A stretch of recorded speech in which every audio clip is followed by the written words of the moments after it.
రామాయణంలో తెలియని రహస్యాలు. ఈ కోణంలో ఎప్పుడు వినలేరు. లక్ష్మణుని మరణానంతర కథ. రాముడు ఎందుకు శోకించాడు?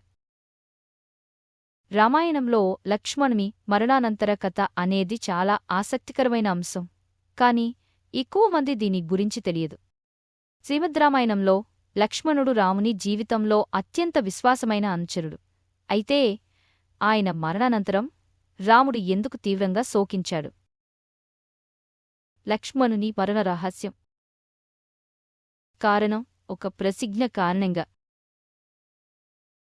రాముని శోకం సహజమైన ప్రేమానుబంధం. లక్ష్మణుడు ఎలా మరణించాడు? ఉత్తర రామాయణంలో ఒకరోజు యముడు రాముని దర్శించడానికి వస్తాడు. ఆయన రామునితో రహస్యంగా మాట్లాడాలి. మరెవ్వరూ ఆ మాటలు వినకూడదు. రాముడు లక్ష్మణుడిని కాపలాగా ఉంచి, ఈ గది లోపల ఎవరైనా వచ్చినా వారిని వెంటనే శిక్షించాలి అని ప్రతిజ్ఞ చేస్తాడు. కాని కొంతకాలానికి దుర్వాస మహర్షి రాముని దర్శించడానికి రావడం, లక్ష్మణుడు ఆ గదిలోకి ప్రవేశించడం జరుగుతుంది. ఇక రాముని కష్టం మొదలవుతుంది.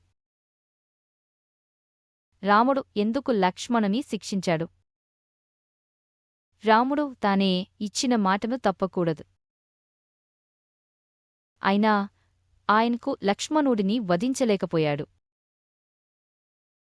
అందుకే లక్ష్మణుడు తనను వదిలివేయండి అని కోరతాడు. ఆ తరువాత గంగా తీరం చేరుకుని జలసమాధి ప్రాయోపవేశం చేస్తాడు. రాముడు ఎందుకు తీవ్రంగా శోకించాడు? లక్ష్మణుడు రాముడికి తమ్ముడు మాత్రమే కాదు, ఆత్మభాగం. అందుకే రాముడు ఆయనను కోల్పోయినప్పుడు శ్రీరామచంద్రుని హృదయం విరిగిపోయింది. ఇక ఆయన్ను కోల్పోయిన తరువాత రాముడు స్వయంగా కూడా సరియు నదిలో జలసమాధి తీసుకుని వైకుంఠానికి వెళ్లాడు.